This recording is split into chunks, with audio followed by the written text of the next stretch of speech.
Hi friends, welcome back to my channel. Appam നമ്മൾ ഉണ്ടാക്കാൻ പോകുന്നത് നല്ല ടേസ്റ്റ് ആയിട്ടുള്ള ഒരു ബീഫ് ഫ്രൈ ആണ് കേട്ടോ. നമുക്ക് വളരെ പെട്ടെന്ന് ഉണ്ടാക്കിയെടുക്കാൻ പറ്റിയിട്ടുള്ള നല്ല ടേസ്റ്റ് നല്ല സോഫ്റ്റ് ആയിട്ടുള്ള ബീഫ് ഫ്രൈ ആണ് നമ്മൾ ഉണ്ടാക്കാൻ പോകുന്നത്. അപ്പൊ എല്ലാവരും വീഡിയോ സ്കിപ്പ് ചെയ്യാൻ തന്നെ കാണാൻ ശ്രദ്ധിക്കണേ, എന്നാലേ എന്തൊക്കെ ഇൻഗ്രീഡിയൻസ് ചേർത്ത് നമുക്ക് മനസ്സിലാവുള്ളൂ കേട്ടോ. അപ്പൊ നമുക്ക് വീഡിയോയിലേക്ക് പോവാം. അപ്പൊ ഞാൻ എന്താ ബീഫ് ഫ്രൈ ഉണ്ടാക്കാൻ വേണ്ടിയിട്ട് അതുപോലെ ഒരു 1/2 കിലോ ബീഫ് എടുത്തിട്ടുണ്ട്. ബീഫിന്റെ കൊഴുപ്പൊക്കെ മാറ്റിയിട്ട് നന്നായിട്ടൊന്ന് കഴുകി വെള്ളമൊക്കെ നൂറ്റി കളഞ്ഞിട്ടുള്ളതാണ് കേട്ടോ. കൊഴുപ്പില്ലാത്ത ബീഫ് ആണ് കേട്ടോ എടുക്കാൻ വേണ്ടിയിട്ട്. നെയ്യുള്ള ബീഫ് എടുക്കരുത്. ഇനി നമുക്ക് കുക്കറിലേക്ക് ഇട്ടിട്ടൊന്ന് വേവിച്ചിട്ട് എടുക്കാം കേട്ടോ. അപ്പൊ ഞാൻ എന്താ കുക്കറിലേക്ക് മുഴുവനായിട്ട് ഇട്ട് കൊടുത്തിട്ടുണ്ട്. നമുക്ക് ഇതിലേക്ക് പൊടികൾ ചേർത്ത് കൊടുക്കാം. അപ്പൊ ഞാൻ എന്താ അതിലേക്ക് ഒരു ടീസ്പൂൺ എരിവുള്ള മുളക് പൊടി ചേർത്ത് കൊടുത്തിട്ടുണ്ട്. പിന്നെ ഇതാ ഒരു ടീസ്പൂൺ കുരുമുളക് പൊടിയും കൂടി ചേർത്ത് കൊടുക്കുന്നുണ്ട്. പിന്നെ 1/2 ടീസ്പൂണ് മഞ്ഞൾപ്പൊടിയും പാകത്തിന് ഉപ്പും കൂടി ചേർത്ത് കൊടുക്കുക. ഇത് അതിലേക്ക് 1/4 കപ്പ് വെള്ളം കൂടി നയിച്ച് കൊടുത്തിട്ട് നന്നായിട്ടൊന്ന് മിക്സ് ആയിട്ട് കൊടുക്കുക. നമ്മൾ ഇതിലേക്ക് ചേർത്തിട്ടുള്ള പൊടികളൊക്കെ ബീഫിൽ നന്നായിട്ടൊന്ന് പിടിച്ച് കിട്ടുന്ന രീതിയിൽ നന്നായിട്ട് തന്നെ മിക്സ് ആയിട്ട് കൊടുക്കണം. അതുപോലെ പിന്നെ ബീഫിൽ വെള്ളം ചേർക്കുമ്പോൾ കൂടി പോകാതിരിക്കാൻ ശ്രദ്ധിക്കട്ടോ. ബീഫ് വെന്ത് വരുമ്പോൾ നന്നായിട്ട് വെള്ളം ഉണ്ടായിട്ട് വരും. അപ്പോൾ അതിനനുസരിച്ച് വെള്ളം ചേർത്ത് കൊടുത്താൽ മതി കേട്ടോ. കൂടുതലായി പോകണ്ടേ. ഞാൻ ഇപ്പൊ ഇവിടെ 1/4 കപ്പ് വെള്ളം മാത്രമേ ചേർത്ത് കൊടുത്തിട്ടുള്ളൂ കേട്ടോ. നമുക്ക് നന്നായിട്ടൊന്ന് വേവിച്ചെടുക്കാം കേട്ടോ. അപ്പൊ ഞാൻ എന്താ കുക്കറിന് അടച്ചു വെച്ച് കൊടുത്തിട്ടുണ്ട്.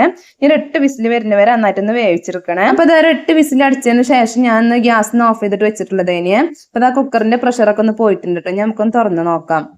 അപ്പൊ ഇതാ നമ്മളെ ബീഫ് പാകത്തിനൊന്ന് വെന്ത് കിട്ടിയിട്ടുണ്ട്. ഈ ഒരു രീതിക്കൊന്ന് വെന്ത് കിട്ടിയാൽ മതിട്ടോ. കുറെ വെന്തുടഞ്ഞു പോവുകയും ചെയ്യരുത്, പിന്നെ തീരെ വേവാതെ നിൽക്കും ചെയ്യരുത് കേട്ടോ. ഈ ഒരു രീതിക്ക് വെന്ത് കിട്ടിയാൽ മതിയേ. നമുക്ക് അതിലത്തെ വെള്ളമൊക്കെ ഒന്ന് ഊറ്റി കളഞ്ഞ് നമുക്ക് ബീഫൊന്ന് ഇതുപോലെ നീളത്തിലൊന്ന് കട്ട് ചെയ്തിട്ട് എടുക്കണേ. അതുപോലെ ഈ രീതിക്കൊന്ന് കട്ട് ചെയ്തെടുക്കുന്നുണ്ട് കേട്ടോ.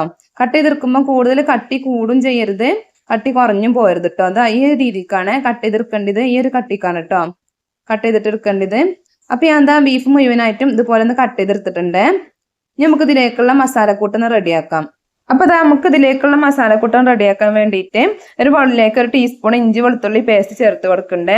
പിന്നെ 2 ടേബിൾ സ്പൂൺ കോൺഫ്ലോറും 2 ടേബിൾ സ്പൂൺ ചില്ലി ഫ്ലെക്സും കൂടി ചേർത്ത് കൊടുക്കണ്ടേ. നമുക്ക് വേണ്ടത് മുളക് പൊടിയാണ് കേട്ടോ. അപ്പൊ ഞാൻ 1 ടേബിൾ സ്പൂൺ എരിവില്ലാത്ത മുളക് പൊടി കൂടി ചേർത്ത് കൊടുത്തിട്ടുണ്ട്.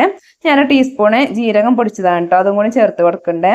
വലിയ ജീരകം പൊടിച്ചിട്ടുള്ളതാണ്. പിന്നെ 1/2 ടീസ്പൂണ് ഗരം മസാല കൂടി ചേർത്ത് കൊടുക്കാം. പിന്നെ പാകത്തിന് ഉപ്പും കൂടി ചേർത്ത് കൊടുക്കണ്ടേ. നമുക്ക് ഇതിലേക്ക് വേണ്ടത് വിനാഗിരിയാണ്. അപ്പൊ ഞാൻ 2 ടേബിൾ സ്പൂൺ വിനാഗിരി കൂടി ചേർത്ത് കൊടുക്കണ്ടേ. നമ്മൾ നേരത്തെ മാറ്റി വെച്ചിട്ടുള്ള ബീഫിന്റെ സ്റ്റോക്ക് ഇല്ല, ബീഫ് വേവിച്ചിട്ടുള്ള വെള്ളമില്ലേ, അതും കൂടി ഇതിലേക്കൊന്ന് ഒഴിച്ചു കൊടുക്കണ്ടേ. കുറേശ്ശെ ഒഴിച്ചു കൊടുത്തിട്ട് നമുക്ക് മസാല നന്നായിട്ടൊന്ന് മിക്സ് ആയിട്ട് എടുക്കാം കേട്ടോ. ഇതുപോലെ നന്നായിട്ടൊന്ന് മിക്സ് ആയിട്ട് എടുക്കണേ. അപ്പൊ ഞാൻ അതുപോലെ ഈ രീതിക്കൊന്ന് മിക്സ് ആയിട്ട് എടുത്തിട്ടുണ്ട്. ഇനി അതില് ഉപ്പിന്റെ അളവൊക്കെ നോക്കിയിട്ട് വേണമെന്നുണ്ടെങ്കിൽ കുറച്ച് ഉപ്പും കൂടി ഇട്ട് കൊടുക്കാം കേട്ടോ. അപ്പൊ ഞാൻ നോക്കിയപ്പോ ഇതിൽ കുറച്ച് ഉപ്പിന്റെ അളവ് കുറവുണ്ടായിന്. അപ്പൊ കുറച്ച് ഉപ്പും കൂടി ചേർത്ത് കൊടുത്തിട്ടുണ്ട് കേട്ടോ. ഇനി നമ്മൾ നേരത്തെ കട്ട് ചെയ്ത് വെച്ചിട്ടുള്ള ബീഫും കൂടി ഇതിലേക്കും ചേർത്ത് കൊടുക്കണ്ടേ. എന്നിട്ട് ഇതുപോലെ നന്നായിട്ട് തന്നെ മിക്സ് ആയിട്ട് എടുക്കാം. ബീഫിന്റെ എല്ലാ ഭാഗത്തും മസാല നന്നായിട്ട് പിടിക്കുന്ന രീതിയിൽ വേണം കേട്ടോ കോട്ട് ചെയ്തെടുക്കാൻ വേണ്ടിയിട്ട്. അപ്പൊ ഞാൻ അതുപോലെ ചെയ്തെടുത്തിട്ടുണ്ട്. എന്നിട്ട് 1/2 മണിക്കൂർ സമയം ഫ്രിഡ്ജിൽ റെസ്റ്റ് ചെയ്യാൻ വെച്ചിട്ടുണ്ട് കേട്ടോ. അപ്പൊ 1/2 മണിക്കൂറിന് ശേഷം പുറത്തേക്ക് എടുത്തിട്ടുള്ളതാണ്. നമുക്ക് സമയം ഉണ്ടെന്നുണ്ടെങ്കിൽ 1/2 മണിക്കൂർ സമയം വരെ റെസ്റ്റ് ചെയ്യാൻ വെക്കണം. അല്ലാന്നുണ്ടെങ്കിൽ 10 മിനിറ്റ് സമയമെങ്കിലും റെസ്റ്റ് ചെയ്യാൻ വേണ്ടിട്ട് വെക്കട്ടോ. അപ്പോൾ നമ്മളെ ബീഫിലേക്ക് മസാലകളൊക്കെ നന്നായിട്ടൊന്ന് പിടിച്ച് കിട്ടുള്ളൂ കേട്ടോ. നമുക്കത് ഫ്രൈ ചെയ്തിട്ട് എടുക്കാം. അപ്പൊ ഞാൻ ഒരു പാൻ അടുപ്പത്ത് വെച്ച് കൊടുത്തിട്ടുണ്ട്. അതിലേക്ക് കുറച്ച് ഓയിലൊന്ന് ഒഴിച്ച് കൊടുത്തിട്ടുണ്ട്. ഓയിൽ നന്നായിട്ടൊന്ന് ചൂടായതിനു ശേഷം നമ്മൾ എടുത്ത് വെച്ചിട്ടുള്ള ബീഫ് ഓരോന്നായിട്ട് ഇതിലേക്ക് ഇട്ട് കൊടുത്തിട്ടൊന്ന് ഫ്രൈ ചെയ്തിട്ട് എടുക്കാം. ബീഫ് ഇട്ട് കൊടുക്കുമ്പോൾ തീ ഒന്ന് മീഡിയം ഫ്ലെയിമിലാക്കിയിട്ട് വേണം കേട്ടോ ബീഫ് ഇട്ട് കൊടുക്കാൻ വേണ്ടിയിട്ട്, അല്ലെങ്കിൽ പെട്ടെന്ന് തന്നെ കരിഞ്ഞു പോകാൻ ചാൻസ് ഉണ്ട്.